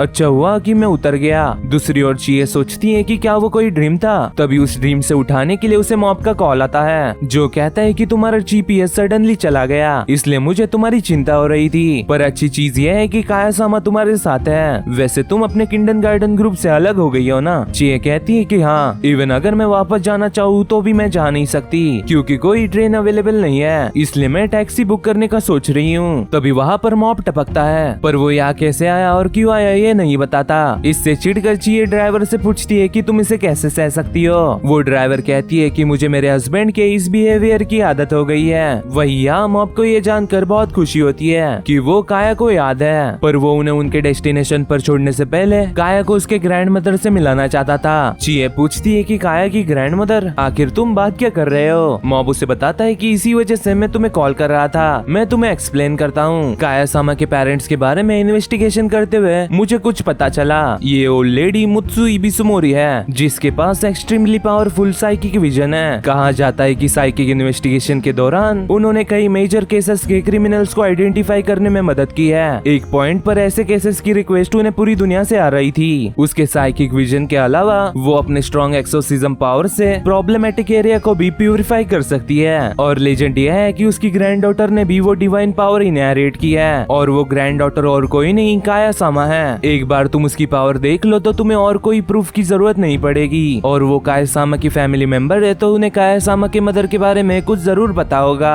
अगर तुम पूछोगे कि मिस मुत्सु अब कहाँ पर है तो वो तुम्हारी डेस्टिनेशन यानी तुम्हारी फील्ड ट्रिप पर है और मेरे जैसे आउटसाइडर की जगह उनकी ग्रैंड डॉटर ही उन्हें अच्छे से कन्विंस कर पाएगी, इसलिए मैं इस मौके का इंतजार कर रहा था। चिए कहती है कि इसका मतलब तुम काया को किडनैप करने का सोच रहे थे ना। मॉब कहता है कि मैं ऐसे कैसे कर सकता हूँ, बल्कि मैं तुम्हें भी बुलाने वाला था। बट मिस चिए, जब अपना ओपोनेंट मिस्टीरियस एंटिटी होती है तो कॉमन सेंस काम नहीं करती। याद करो जब तुम पहली बार काया सामा से मिली थी, बताओ अगर काया उस सिचुएशन में होती तो तुम उसकी मदद करने के लिए क्या करती। इस पर अपनी बात याद करके चिए कहती है कि एज ए टीचर मैं बच्चों को हर दिन हैप्पी रखने के लिए जो बनता वो करती, चाहे अगर मैं खुद उन्हें देख नहीं सकती, पर अगर किसी बच्चे के घर में प्रॉब्लम है तो मैं उनकी मदद के लिए अपने अथॉरिटी में सब कुछ करूंगी। फिर वो लोग कुछ देर बाद काया के ग्रैंड मदर से मिलने के लिए एक जगह पर जाते हैं जहाँ काया को एक ओल्ड वुमन दिखती है जो किसी को दूर जाने कह रही थी। काया के पूछने पर मॉब बताता है कि वो पिकअप्स है जो कि यहाँ के एल्डरली लोगों को लेने आए हैं, जिनका टाइम हो जाता है वो उन्हें ले जाते हैं। ये पिकअप फेनोमेना कई बार होते रहता है पर इससे किसी को भी हर्ट नहीं होता। तभी काया उस ओल्ड लेडी के पास जाकर उस पिकअप को भगा देती है। इसके लिए वो ओल्ड लेडी उसे थैंक्स करती है, पर ये खुशी मनाने का टाइम नहीं था क्योंकि बाकी एल्डरली लोगों ने भी ऐसा करते हुए उसे देख लिया था। ये जानकर मॉब काया को लेकर वहाँ से भागता है। वही वो एल्डरली लोग भी अपना पिकअप हटाना चाहते थे जिससे वो लोग भी और जी पाए। बेसिकली ऐसा समझ लो कि ये पिकअप यमदूत है जो किसी का टाइम आने पर उन्हें ले जाने आते हैं। मॉब चिए को बताता है कि जो लोग मौत के करीब होते हैं उन्हें चीजें दिखने लगती है और ये पिकअप सुन के आने वाली डेथ की पर्सोनिफिकेशन है। अगर लोगों को पता चला कि जो मौत तुम्हारे साथ घूमती है उसे दूर किया जा सकता है तो वो लोग हाथ धोकर तुम्हारे पीछे पड़ जाएंगे।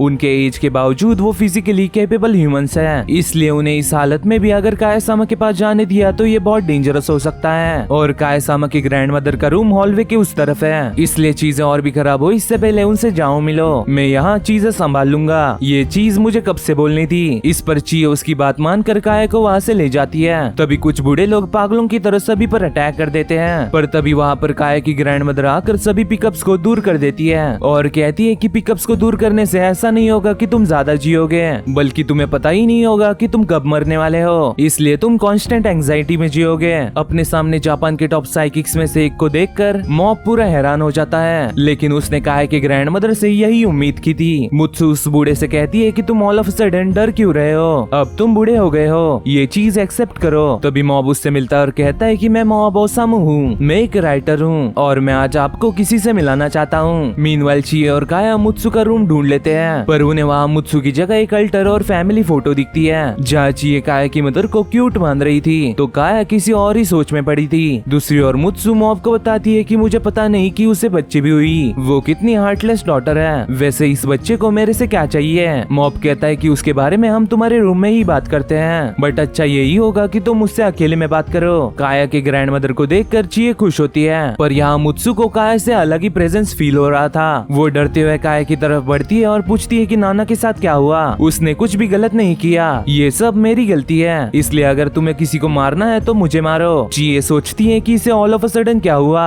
और ऐसी बातें किसी बच्चे से नहीं करनी चाहिए। तभी उसकी नजर काया पर पड़ती है जो कि बहुत क्रीपी तरीके से स्माइल कर रही थी। इसके बाद ही काया बेहोश हो जाती है, इसलिए सभी लोग जल्दी से वहाँ से निकलते हैं। काया होश में आकर चिए से पूछती है कि क्या हम ग्रैंडमा से मिले। इसका मतलब चिए को समझ नहीं आता। मॉब उसे कहता है कि वो एक हैप्पी मेमोरी नहीं थी, इसलिए उसे याद रखने का कोई फायदा नहीं, एक बार सब शांत हो जाए तो मैं उससे फिर से मिलने जाऊंगा। वही आकिरा के पूछने पर चिए बताती है कि उन्हें देर हो गई क्योंकि वो टैक्सी से आ रहे थे। इसके बाद सभी बच्चे फॉरेस्ट एक्सप्लोर करने के लिए निकल पड़ते हैं, पर यहाँ चिए टेंशन में थी कि क्या होगा अगर काया ने अपनी मेमोरीज ना खोई हो तो, और क्या उस कमरे में काया ही थी या कोई और। बट वो अगर काया नहीं थी तो वो कौन था। फिर फील्ड ट्रिप के बाद आकिरा सभी बच्चों को ऐसी चीजें ड्रॉ करने कहती है जिससे वो इम्प्रेस हुए हो। वही चिए सोचती है कि फील्ड ट्रिप पर बहुत सी चीजें हुई बट एटलीस्ट हम सेफ वापस आ गए, पर कुछ ऐसी भी चीजें हैं जो मुझे समझ नहीं आ रही। तभी आकिरा काया को डांटते हुए कहती है कि तुम ऐसी चीजें ड्रॉ नहीं करनी चाहिए, पर चिए उसे सही टाइम पर कवर करके कहती है कि तुम उसी ट्री को ड्रॉ कर रही हो ना जो एक घोस्ट की तरह दिख रहा था। ये सुनकर आकिरा काया की माफी मांगती है, इससे काया के दिल में चिए की इज्जत और भी बढ़ जाती है। यहाँ चिए को भी समझ आ गया था कि ये मॉन्स्टर हर जगह है। फिर कुछ देर बाद काया अपने फादर के साथ मॉल घूमने जाती है जहाँ मॉब उसे बहुत ही क्रीपी तरीके से घूर रहा था। उसके इस हरकत से कई लोग उससे डर भी जाते हैं, पर यहाँ अपना मॉब काया को सेफ देखकर बहुत ही खुश था। बाय द वे एक राइटर और साइकिक है, पर उसका डेली रूटीन सिर्फ काया पर नजर रखना है। वही पूरा मॉल लोगों से भरा हुआ था, इसलिए मॉब काया पर नजर नहीं रख पा रहा था। वो सोचता है कि चाहे काया-सामा सबसे स्ट्रॉन्गेस्ट साइकिक हो, फिर भी वो एक 5 साल की बच्ची है और ये हम्बल मॉब उसे सीक्रेटली प्रोटेक्ट करेगा। तभी उसे काया नजर आती है। जब वो उसका पीछा करता है तो काया उसे नोटिस कर लेती है और उसे बताती है कि मुझे डैड नहीं मिल रहे, यानी वो खो गई है। मॉब कहता है कि मैं तुम्हारी मदद करना चाहता हूँ, बट अगर तुम मेरे साथ अकेली रहोगी तो लोगों को मुझ पर शक होगा। वही वो देखता है कि ऑल ऑफ सडन पूरा मॉल खाली हो गया था। तभी काया को अपने डैड दिखते हैं और वो उनकी तरफ भागती है। मॉब भी उसके पीछे जाता है, पर उसे यहाँ पर कुछ गड़बड़ लग रही थी। तभी काया को उसके फादर दिखते हैं जो उसे कर्टन्स के पीछे से अंदर बुला रहे थे, पर मॉब को पूरा शक था कि यहाँ पर कुछ तो गड़बड़ है। स्टिल काया के अंदर जाने पर वो भी अंदर जाता है और देखता है कि वो एक मैनेकिन का हाथ था। तभी मॉब के पीछे काया के फादर जैसा एक मैनेकिन आता है और उस पर गिर जाता है। इससे डर कर मॉब काया को लेकर वहाँ से भागने लगता है। मॉब सोचता है कि इस जगह के साथ कुछ तो हो रहा है, क्या ये कोई इल्यूजन है या कोई अनदर डायमेंशन, मैं ये बता नहीं सकता, पर मुझे काया-सामा को यहाँ से सेफली निकालना होगा। पर जब वो लिफ्ट में जाता है तब लिफ्ट काम नहीं करती। वो डरते हुए और भी कोशिश करता है लेकिन कुछ नहीं होता। काया कहती है कि तुम नहीं जा सकते, एक बार तुम यहाँ कदम रखते हो तो तुम वापस नहीं जा सकते। तभी मॉब को रियलाइज होता है कि ये काया नहीं बल्कि एक स्पिरिट थी। तो फिर काया-सामा किधर है? वो स्पिरिट मॉब को कुछ करे इससे पहले वहाँ पर काया आती है और उस स्पिरिट को मारते हुए कहती है कि मॉब को बुली मत करो। वही काया ने इतने सारे मैनेकिन स्पिरिट्स को खत्म कर दिया था। यहाँ काया को फिर से देखने के बाद मॉब जोर जोर से रोने लगता है और कहता है कि तुमने मुझे बचा लिया काया सामा, तुमने मुझे रियलाइज करवा दिया कि मैं कितना इमेच्योर हूँ। इतने से छोटे इंसान में इतनी डिवाइन साइकिक पावर है, तुम सच में एक मिरेकल हो। प्लीज अपने पावर से मुझे हमेशा गाइड करते रहो। तभी काया की मदर उसे लेने आती है। अपने मदर की आवाज सुनकर डर के मारे काया अपना खेलना छोड़कर वहाँ से भाग जाती है। फिर काया की भी मदर उसके पीछे भागती है।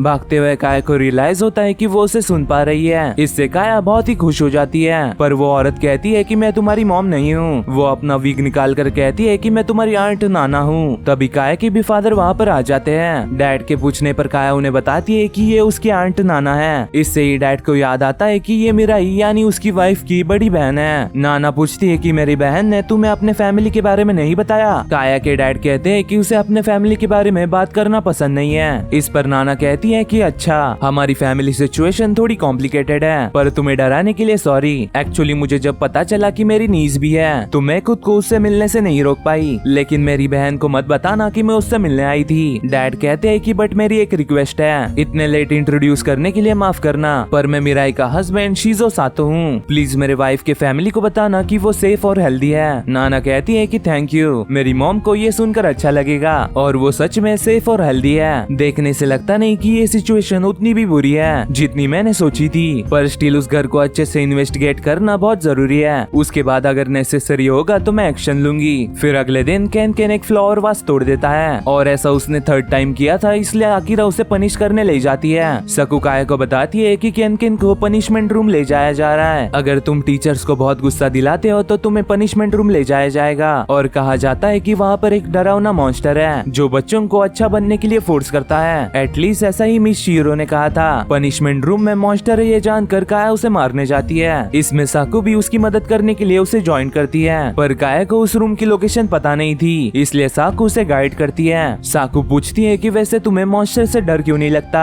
काया कहती है क्योंकि मैं उन्हें हरा सकती हूँ और अगर कोई मॉन्स्टर आता भी है तो भी मैं तुम्हें प्रोटेक्ट कर लूंगी साकू चान, तो चिंता मत करो। फिर वो दोनों उस रूम में जाते हैं जिसकी साकू बात कर रही थी, पर वो room teaching material preparation room था। काया उसे ओपन करने की कोशिश करती है लेकिन वो ओपन नहीं होता, पर साकू के ओपन करने पर वो ओपन हो जाता है। काया अंदर जाकर देखती है कि वहाँ पर कई सारे चीजें रखी हैं, पर यहाँ साकू अंदर आने से डर रही थी। काया उसे अंदर ले जाकर कहती है कि मैं मॉन्स्टर से निपटूंगी, इसलिए चिंता मत करो। साकू कहती है कि मैं मॉन्स्टर से नहीं बल्कि किसी और चीज से डर रही हूँ। तभी दरवाजा बंद हो जाता है और पूरे रूम में अंधेरा होने की वजह से साकू डरने लगती है। इससे ही काया को समझ आता है कि साकू अंधेरे से डर रही थी, इसलिए वो लाइट जलाने जाती है कि तभी उसे एक घोस्ट दिखता है जो उससे पूछ रहा था कि क्या तुम मुझे देख सकती हो। यहाँ काया लाइट बंद चालू करके चेक करती है कि वो घोस्ट सिर्फ अंधेरे में ही अपीयर हो रहा था। हालांकि यहाँ काया के लाइट चालू बंद करने से साकू बहुत डर जाती है। तभी वो घोस्ट भी ये जानकर कि काया उसे देख सकती है वो काया पर अटैक करता है, लेकिन यहाँ खुद शिकारी के पास आ रहा था। काया पलक झपकते ही उसे मार देती है और कहती है कि देखा मैं झूठ नहीं बोल रही थी, सब ठीक है, मैं तुम्हें प्रोटेक्ट करूंगी। पर यहाँ साकू रोना बंद नहीं कर रही थी। तभी चिए भी वहाँ पर आकर उन्हें रोता हुआ देखती है। बाकी बच्चे उन्हें रोता देखकर सोचते हैं कि ये दोनों यहाँ पर कर क्या रहे हैं, शायद वो फाइट कर रहे होंगे या उन्हें डांट पड़ी होगी। फिर उन दोनों से चिढ़कर चिए उन्हें इंटरव्यू रूम ले जाती है जो कि उन बच्चों का एक्चुअल पनिशमेंट रूम था। काया को लगता है कि चिए उन्हें मारेगी, पर चिए उन्हें कुछ कैंडीज ऑफर करती है और कहती है कि पहले रोना बंद करो फिर ही तो हम बात कर पाएंगे। पहले काया मैं तुमसे पूछती हूँ तुम दोनों उस रूम में क्यों गए। काया कहती है कि वहाँ पर एक मॉन्स्टर था जिसे मैं हराना चाहती थी, मैंने वहाँ साकू को प्रोटेक्ट भी किया, देखो उसे कुछ नहीं हुआ। चिए कहती है कि अच्छा, पर साकू रो क्यों रही है। इस पर काया को याद आता है कि वो अंधेरे की वजह से रो रही है। वो कहती है कि मुझे अंधेरे से डर नहीं लगता, तो मुझे पता नहीं था कि ऐसा भी कुछ हो जाएगा। चिए उसे मोटिवेट करते हुए कहती है कि मुझे हमेशा से पता था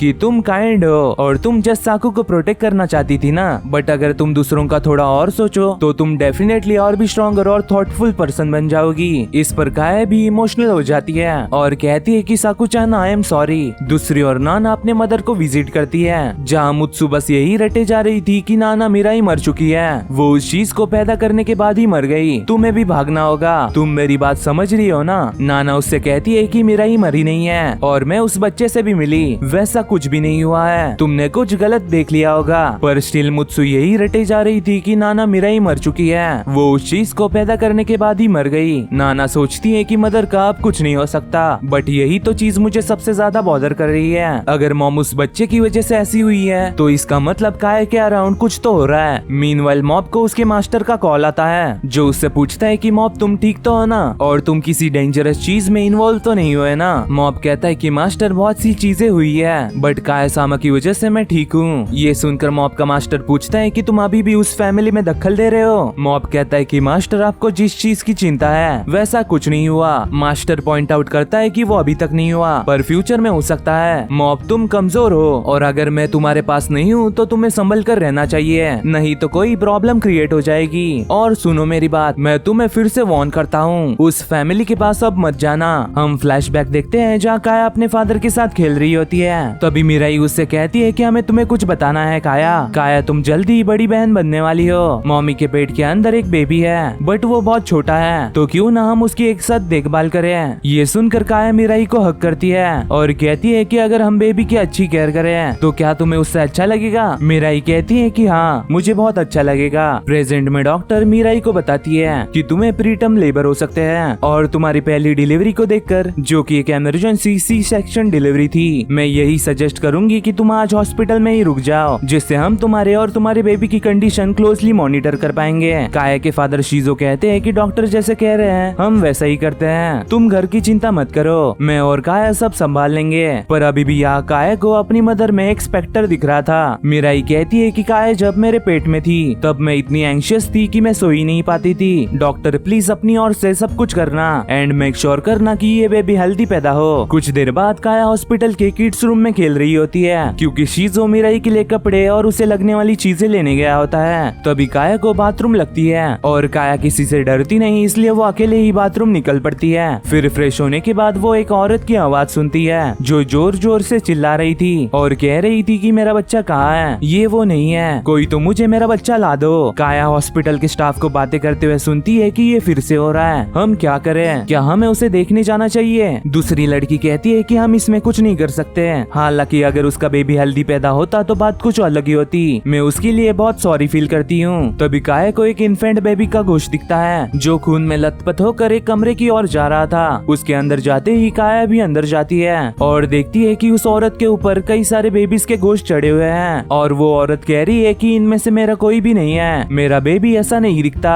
वो छुप कर कहती है कि दूर हो जाओ और मेरा बेबी कहाँ गया। उसे प्रॉब्लम में देखने के बाद काया उस पर से एक एक बेबी को हटाकर मार देती है। जब सब शांत हो जाता है तब वो औरत बाहर निकलती है और काया को अपने सामने देखती है। काया उससे कहती है कि सभी गोश्त चले गए, अब डरने की कोई बात नहीं, और क्या तुम्हारे भी पेट में बेबी है। ये सुनकर पैनिक करते हुए वो कहती है कि हाँ मेरे पास भी बेबी है, पर उसे समझ नहीं आ रहा कि आखिर उसका बेबी कहाँ गया। तभी उसे अपने गोद में कुछ हिलता हुआ दिखता है जो कि और कोई नहीं उसका बेबी था। अपने बेबी को देखने के बाद उसे याद आता है कि उसे डिलीवरी के टाइम इंटरनल ब्लीडिंग हुई थी और वो अपने बेबी को देख भी नहीं पाई, पर वो खुश थी कि आखिर उसे वो मिल गया। तभी वहाँ पर नर्स आती है और काया से पूछती है कि तुम यहाँ पर कर क्या रही हो, तुम्हें ऐसे ही किसी रूम में नहीं जाना चाहिए। इस पर काया उसकी माफी मांगती है। नर्स पूछती है कि तुम डे केयर से हो ना, चलो हम वापस चलते हैं। लेकिन जब काया उस औरत को बाय बोलने जाती है तब वो वहाँ से गायब हो गई थी। काया नर्स से पूछती है कि वो बेबी और मॉम कहाँ गए। नर्स कहती है कि मुझे ऐसे मत डराओ, ऐसा कोई भी इस रूम में नहीं रुका है। यहाँ हमें पता चलता है कि उस औरत की एक्सट्रीम ब्लड लॉस होने की वजह से डेथ हो गई थी, इसलिए वो अपने बेबी को देख नहीं पाई। फिर शाम को शीजो काया को पिकअप करता है और अपनी मॉम को कॉल पर बताता है कि मिराई को हॉस्पिटल में ही रुकना पड़ा और मैं अपने डॉटर के बारे में उसके टीचर से कल बात करूंगा। वैसे मदद करने के लिए शुक्रिया, हमें पता नहीं कि उसे ठीक होने में और कितना टाइम लगेगा।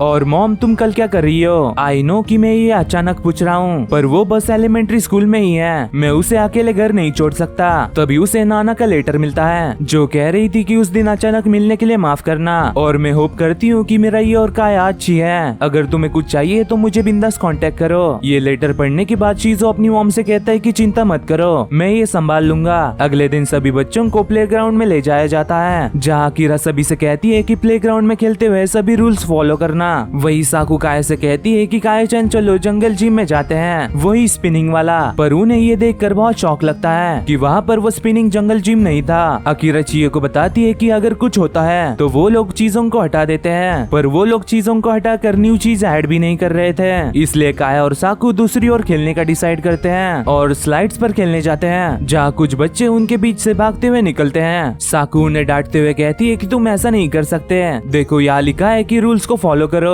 और अच्छे से खेलो, मैं इसके बारे में टीचर को बताऊंगी। तभी काया को नोटिस होता है कि उस साइन बोर्ड के घोस्ट ने साकू को पोजेस कर लिया है। यहाँ काया कुछ सोचे बिना उसे मार देती है और साकू से पूछती है कि तुम ठीक तो हो ना। साकू कहती है कि तुम कह क्या रही हो, मैं बस साइंस को देख रही हूँ। वैसे काया चान मेरे पास एक ग्रेट आइडिया है, अगर हम उस स्लाइड पर सर के बल नीचे जाएंगे तो बहुत मजा आएगा। काया कहती है कि नहीं, देखो यहाँ लिखा है कि स्लाइड पर बैठकर ही स्लाइड करना। ये सुनकर साकू को और भी वो करने का मन करता है। वो भागती है और काया के उसको पकड़ने से पहले वो स्लाइड से नीचे जाने लगती है। इससे काया बहुत टेंशन में आ जाती है। तभी उसे स्लाइड के नीचे कुछ बच्चे दिखते हैं जो सोच रहे थे कि नॉर्मल स्लाइडिंग बोरिंग है, क्यों न हम यहाँ से ऊपर चढ़े, ये बहुत औसम होगा। ये सोचकर एक बच्चा ऊपर जाने लगता है। वही दूसरी ओर से साकू नीचे आ रही थी। काया साकू को वार्न करने की कोशिश करती है पर तब तक बहुत देर हो गई थी। वो दोनों बच्चे एक दूसरे से टकरा जाए इससे पहले अकीरा उन्हें बचा लेती है और गुस्से में पूछती है कि तुमने देखा नहीं, साइन बोर्ड पर लिखा है कि सर के बल स्लाइडिंग नहीं करना और तुम लोग भी गलत साइड से मत जाना, अगर तुम किसी से टकरा गए तो तुम सीरियसली इंजर्ड हो जाओगे। उसका रौद्र रूप देखकर काया सोचती है कि ये कितनी कूल है। फिर कुछ देर बाद चीरो कहती है कि प्लेग्राउंड में जो हुआ उससे मैं बहुत डर गई थी। कई कबार बच्चे इंपल्स में बहुत डेंजरस चीजें करते हैं। इससे इचिए को समझ आता है कि प्लेग्राउंड से चीजें निकाली क्यों जा रही थी। अकीरा पूछती है कि क्या प्लेग्राउंड से इक्विपमेंट निकालने से ऐसे इंसिडेंट्स रुक जाएंगे। चिए कहती है कि पर इस रेट से तो एक्सीडेंट होने से पहले ही सभी इक्विपमेंट्स निकाल दिए जाएंगे और नो मैटर तुम कुछ भी कर लो, बच्चे ऐसे इंपल्सिव मोमेंट्स क्रिएट करते ही रहेंगे। इसलिए एडल्ट्स को हमेशा बच्चों पर अच्छी नजर रखनी चाहिए। फिर शाम को काय को लेने उसके फादर की जगह नाना आती है और चिए को बताती है कि मैं उसके फादर की जगह उसे लेने आई हूँ। मैं काया की आंट नाना हूँ, क्या तुम्हें मेरे बारे में किसी ने नहीं बताया? चिए कहती है कि उसके लिए माफ करना, मैं हासुमी चिए हूँ और मैं मिडिल ईयर क्लास की इंचार्ज भी हूँ। वही चिए का नाम सुनकर नाना पूछती है कि तुम्हारा नाम मेरे मदर के नर्सिंग होम के विजिटर लॉग में था, वैसे तुम काया को जानती कितना हो? ये सुनकर चिए को वो मोमेंट याद आता है जहाँ मुत्सु काया से पूछ रही थी कि नाना के साथ क्या हुआ, उसने कुछ भी गलत नहीं किया, ये सब मेरी गलती है, अगर तुम्हें किसी को मारना है तो मुझे मारो। चिए सोचती है कि मुझे नहीं पता कि वो किस चीज के बारे में बात कर रही है, बट मैंने जो देखा वो मुझे बताना नहीं चाहिए। उसका रिएक्शन देखने के बाद नाना कुछ समझ जाती है। चिए कहती है कि तुम्हारा मतलब वो स्कूल में कैसी है, मैं तुम्हें उतना बता सकती हूँ जितना मैं जानती हूँ। इस पर नाना कहती है कि किसी भी किंडरगार्टन की टीचर ऐसे ही अपने स्टूडेंट के ग्रैंड मदर को विजिट नहीं करती, उसके रिलेटिव्स को अप्रोच करने के पीछे तुम्हारा कोई मोटिव होगा। सही कहा ना? चिए कहती है कि माफ करना, बट मुझे समझ नहीं आ रहा कि तुम बात क्या कर रही हो, तुम्हें शायद गलतफहमी हो गई होगी। नाना कहती है कि जो भी हो तुम समझदार हो इसलिए मैं कह रही हूँ, उसके आसपास मत भटकना। इस वर्ल्ड में ऐसी भी चीजें होती है जिसके बारे में नॉर्मल लोग कुछ नहीं कर सकते, उनके पास घूमने से तुम्हें बस मिस फॉर्चून ही मिलेगा। ये बोलकर वो वहाँ से निकलती है। तभी काया को रास्ते में एक स्पिरिट नजर आती है। नाना उसे कहती है कि उसे देखो मत, तुम उसे अट्रैक्ट करोगी। वो सोचती है कि वो इतनी छोटी है कि उसे स्पेक्टर्स के रूल भी नहीं पता। मैं सरप्राइज हूँ कि वो अभी तक ठीक कैसे है। फिर घर पहुंचकर नाना देखती है कि वो स्पिरिट उनका पीछा कर रही थी। वो दरवाजे पर एक टालिस्मान लगा कर पूछती है कि तुम्हारी मदर कहाँ है? मैं किसी चीज को ढूंढ रही हूँ इसलिए मुझे उसके कमरे में जाना है, तुम मुझ पर ध्यान मत दो और जो तुम नॉर्मली करती हो वो करो।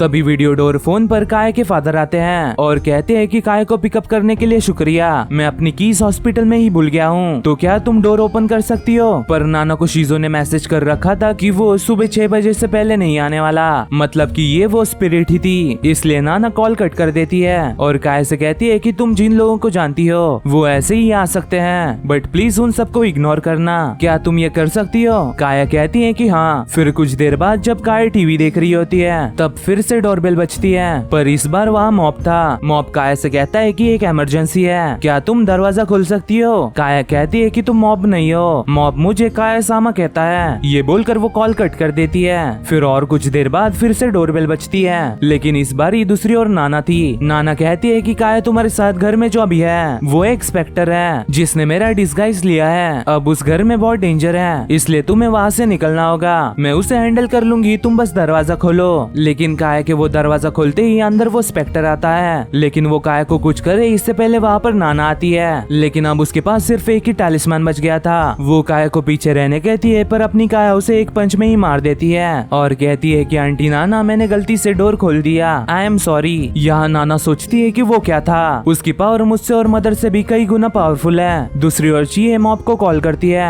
और कहती है कि बहुत बड़ी प्रॉब्लम हो गई है। काया के आंट को पता चल गया है कि हमने उसकी ग्रैंड मदर को विजिट किया था। उसने कुछ क्रीपी बातें भी की, जैसे मिस फॉर्चून और ऐसी ही कुछ चीजें। काया के मॉम के घर में श्योरली कुछ तो गड़बड़ है, हमें इनमें इन्वॉल्व नहीं होना चाहिए। वही ये कॉल मॉब के मास्टर ने उठाया था। वो कहता है कि इसलिए ही मैं उसे वार्न कर रहा था। ये बोलकर वो चिए का कॉल कट कर देता है। अगले दिन चिए को मॉब के वाइफ से पता चलता है कि मॉब गायब हो चुका है, पर मॉब के वाइफ को इसकी ज्यादा चिंता नहीं थी, क्योंकि मॉब ऐसे ही अपनी इन्वेस्टिगेशन करने के लिए गायब हो जाता है और अपने सभी कॉन्टेक्ट्स भी ऑफ कर देता है। एंड जब चीजें इंटेंस हो जाती है तो वो कई दिनों के लिए नहीं आता, बट आखिर में वो सेफली वापस आ जाता है और हम ही उसकी चिंता करने के लिए पागल लगते हैं। वैसे अगर मुझे उसके बारे में कुछ पता चलता है तो मैं तुम्हें कांटेक्ट करूंगी। चिए सोचती है कि मैं उससे ये बता नहीं सकती कि जब मैंने मॉब को कॉल किया था तब उसकी जगह किसी और बंदे ने ही कॉल उठाया था। मैंने उसे और भी बार कॉल करने की कोशिश की, बट किसी ने फोन नहीं उठाया। मैं होप करती हूँ कि मॉब ठीक हो। फिर कुछ देर बाद कोई बंदा हानामुगी किंडरगार्टन को ढूंढ रहा होता है। अकीरा चिए से पूछती है कि क्या हुआ। वैसे अब टाइम हो चुका है, इसलिए क्यों ना तुम बच्चों को अंदर आने कहो। वही चिए को कोई झाड़ियों के पीछे से स्पाई कर रहा था। तभी उस बंदे की नजर काया पर पड़ती है, जो कुछ बच्चों को खेलने नहीं दे रही थी। काया उनसे कहती है कि मेरे हारने पर तुम्हारी बारी आएगी, पर काया इस गेम में मास्टर थी, इसलिए वो लड़के उससे परेशान हो जाते हैं। वही वो बंदा सोचता है कि काया के नाम में गॉड और 8 नंबर है, मतलब कि वो 8 श्राइन मेडन है। वो सच में एक मॉन्स्टर है। फिर शाम को काया को बाय बोलने के बाद चिए नोटिस करती है कि एक बच्चा वहाँ पर रो रहा था। चिए उस बच्चे की ग्रैंडमा से पूछती है कि क्या हुआ, तो वो ग्रैंडमा बताती है कि इसने अपने सॉक्स और शूज उल्टे पहने हैं। जब मैंने उसे ये ठीक करने को कहा तो वो कहता है कि मुझे ये पसंद है, उल्टे चीजें पहनना मतलब तुम मर चुके हो। बहुत टाइम पहले अगर कोई मरता है तो उसकी सभी चीजें उल्टी हो जाती है और इससे ही हमें पता चलता है कि वो मर चुका है। इसलिए अगर तुम शूज उल्टे पहनोगे तो इसका मतलब तुम मर चुके हो। ताकुन क्या ये तुम्हें चलेगा? इस पर ताकुन और भी जोर जोर से रोने लगता है। तभी चिए उससे सरप्राइज होकर कहती है कि क्या ताकुन, तुमने अपने सॉक्स और शूज खुद पहने? याद करो तुम हमेशा इसके लिए मदद मांगा करते थे।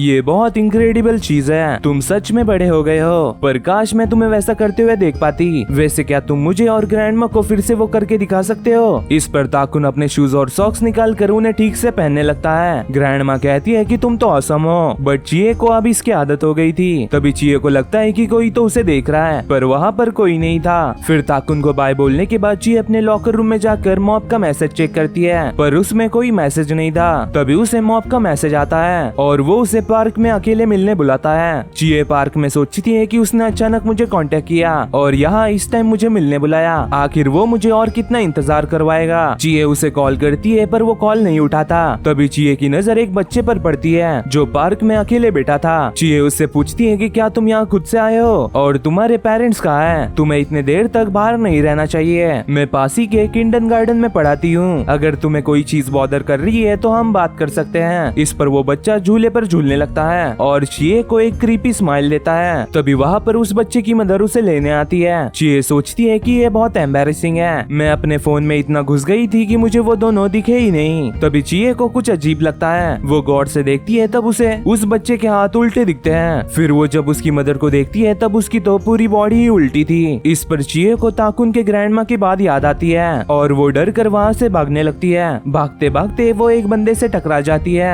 और ये कोई और नहीं अपना मॉब था। मॉब पूछता है कि मिस चिए तुम यहाँ पर कर क्या रही हो? इस पर चिए कहती है कि ये मेरी लाइन है, तुमने ही मुझे यहाँ मिलने बुलाया था, बट वो छोड़ो, ये जगह सेफ नहीं है, हमें जल्दी से यहाँ से निकलना होगा। वो मदर और बच्चा एक घोस्ट है। ये सुनकर मॉब उसके बारे में सारी डिटेल्स मांगने लगता है। चिए कहती है कि ये बातें करने का टाइम नहीं है, वो दोनों भी रिवर्स में थे। तभी चिए भी नोटिस करती है कि मॉब भी उल्टे हाथों से लिख रहा था। वही ये जान कर कि चिए उनके रिवर्स कस्टम को जानती है। मॉब अपने उल्टे हाथों से तालियां बजाने लगता है। तभी वहाँ पर मॉब का मास्टर आकर मॉब को पोजेस कर रहे घोस्ट को मार देता है और मॉब को उठाते हुए कहता है कि ओसामू उठो, अगर तुम यहाँ सोते रहे तो फिर से कोई पुलिस बुला लेगा। वही मॉब उठकर कहता है कि मुझे बहुत रिफ्रेशिंग लग रहा है, जैसे कोई कर्ज मुझ पर से हटा हो। मास्टर कहता है कि ऐसा ही हुआ था। इस पर मॉब शॉक होकर पूछता है कि मास्टर तुम यहाँ कर क्या रहे हो? उसका मास्टर बताता है कि उसे चिए का नंबर उसके कॉल हिस्ट्री से मिला, इसलिए उसने उसे एज अ बेट बनाकर यहाँ बुलाया। यहाँ वो खुश था कि मॉब सेफ है, पर यहाँ उसे एज अ बेट यूज करने की वजह से चिए उस पर बहुत चिड़ी हुई थी। वो कहती है कि मेरे पास लाखों क्वेश्चंस हैं, बट पहले ये बताओ कि आखिर तुम हो कौन? मॉब कहता है कि मेरे मास्टर को लोग लोगों से बातें करनी नहीं आती और उसका नाम नामू है। उसने ही मुझे स्पिरिट्स के बारे में ये नॉलेज दी है। वो एक ग्रेट साइकिक है, इसलिए वो अपने स्ट्रॉन्ग पावर की वजह से एक जगह रुक नहीं सकता। चिए कहती है कि इसका मतलब वो दूसरा सस्पिशियस पर्सन है और उसके ऊपर वो होमलेस और जॉबलेस भी है। मॉब कहता है कि ऐसा मत बोलो।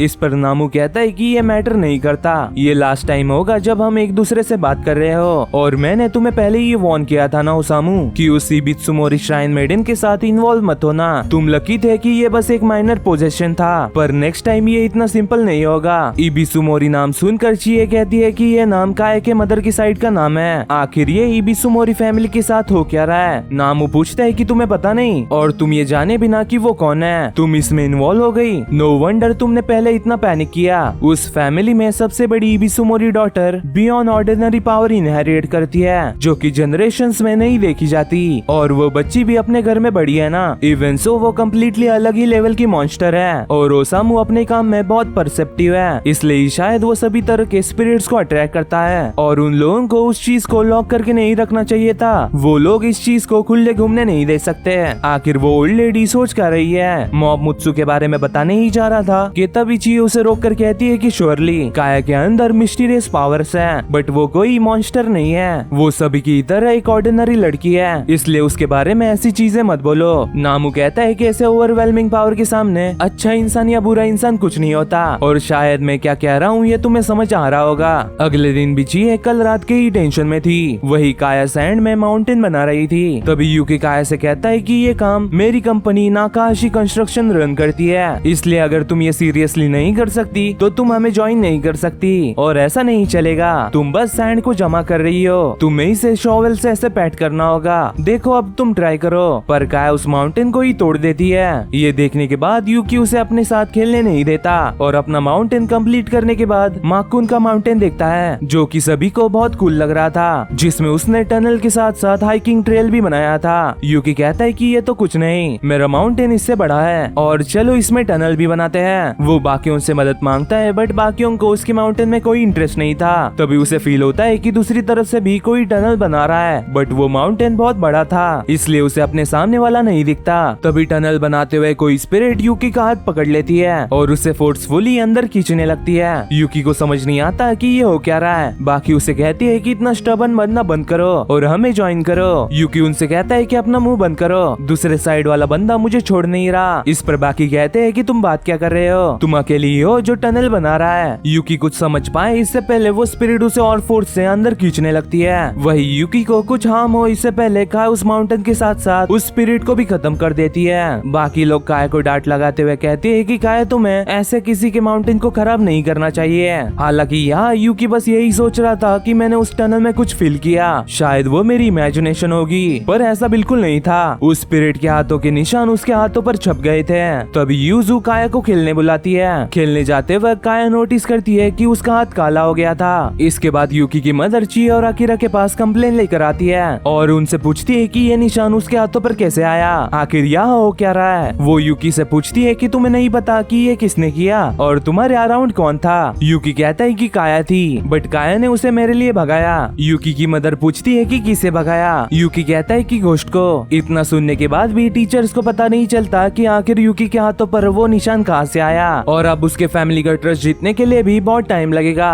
और कोई घोस्ट ऐसा तो बस काया कहती है। चिहिरो पूछती है कि चिए तुम्हें इसके बारे में कुछ पता है, पर चिए नामू की ही बातों में थी। वो उनसे कहती है कि काया कोई मॉन्स्टर नहीं है। बाकी टीचर्स कहते हैं कि तुम ये क्या कह रही हो, हम ऐसा नहीं बोल रहे थे। इस पर चिए उनकी माफी मांगती है। फिर कुछ टाइम बाद एनुअल फैमिली फॉल फेस्टिवल में सभी बच्चे आप अपने कॉस्ट्यूम में बहुत मजे कर रहे होते हैं। वही आनामुगी किंडरगार्टन के टीचर्स ने भी उन्हें ज्वाइन किया था। चिहिरो कहती है कि पहले मैं इसके लिए मना करने वाली थी, बट ये देखने के बाद कोई मना कैसे ही कर सकता है। तभी चिए के सामने से कोई सस्पिशियस बंदा गुजरता है। वो उसे ढूंढने की कोशिश करती है लेकिन उसे कोई नहीं दिखता। तभी वहाँ पर ट्रिक और ट्रीट मांगते हुए काया आती है। शीजो चिए को बताता है कि हम ज्यादातर वीकेंड्स हॉस्पिटल में काया के मदर के साथ स्पेंड करते हैं। चिए पूछती है कि फिर उनकी तबीयत कैसी है। शीजो कहता है कि वो अब ठीक है और मैं किंडरगार्टन के मदद के लिए बहुत थैंकफुल हूँ। तभी काया अपने फादर से अलग हो जाती है और दूसरे बंदे को अपना डैड मानने के एम्बेरसमेंट में वहाँ से भाग जाती है। हालांकि वो अपने डैड को ढूंढते हुए फिर से उसी बंदे के पास पहुँच जाती है। वो बंदा कहता है कि तुम शायद खो गई हो, क्यों न मैं तुम्हारी मदद करूँ। लेकिन समझदार काया उसे ना बोलकर वहाँ से भाग जाती है और अपने डैड को ढूंढने लगती है कि तभी वहाँ पर वो बंदा फिर से आता है और कहता है कि देखो तुम मेरे पास वापस आ गई, मैं श्योरली कह सकता हूँ कि तुम मेरे साथ खेलना चाहती हो ना। उसके गलत इंटेंशंस देखकर काया उस पर अटैक करती है लेकिन उसे कुछ नहीं होता। फिर उस बंदे के उसे पकड़ने पर काया चिल्लाने लगती है कि मुझे छोड़ो, मुझे घर जाना है। वही बाकी लोगों को लगता है कि ये बाप बेटी के बीच मस्ती चल रही है। काया उससे भागने की कोशिश करती है लेकिन वो उसे पकड़कर कहता है कि बस चलो मेरे साथ, तुम्हें मॉन्स्टर्स पसंद नहीं है ना, अच्छे बच्चे की तरह रहो और कुछ भी स्कैरी नहीं होगा। इस पर काया सोचने लगती है कि ऐसा नहीं हो सकता, मैं स्ट्रांग हूँ, फिर ये काम क्यों नहीं कर रहा। तभी नामू उस बंदे को रोककर कहता है कि क्या मेरी बेटी ने कुछ किया। इससे बाकियों को भी समझ आता है कि ये बंदा उसका फादर नहीं था। वो बंदा प्रॉब्लम से बचने के लिए कहता है कि वही मेरे पास आ रही थी, तुम्हें अपने बच्चे पर ध्यान देना चाहिए। फिर उसके जाने के बाद नामू काया को बताता है कि तुम्हारी पावर्स नॉर्मल ह्यूमंस पर काम नहीं करेगी, बट खैर मैं जो कह रहा हूँ वो तुम्हें समझ नहीं आएगा, बट अब शायद इसका कोई फायदा नहीं और इसलिए ही मैं कहता हूँ कि मॉन्स्टर्स ह्यूमंस के साथ नहीं जी सकते हैं। And that's it for day. मैं मिलता हूँ आपको अगली वीडियो में, तब तक के लिए सायोनारा।